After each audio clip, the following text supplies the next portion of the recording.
So, approaching to your right side, everybody, makikita niyo po yung mga dragon plants dyan. So, I guess, familiar na po kayo sa mga puno na yan.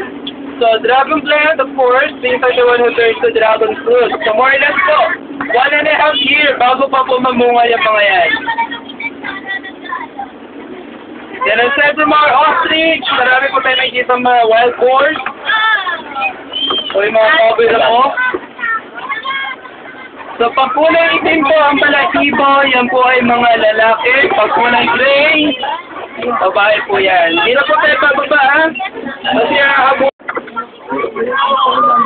Then yung mga damar sheep, yung mga tupa na nakikita niyo po, yan po yung original na unang ginagawang shawarma.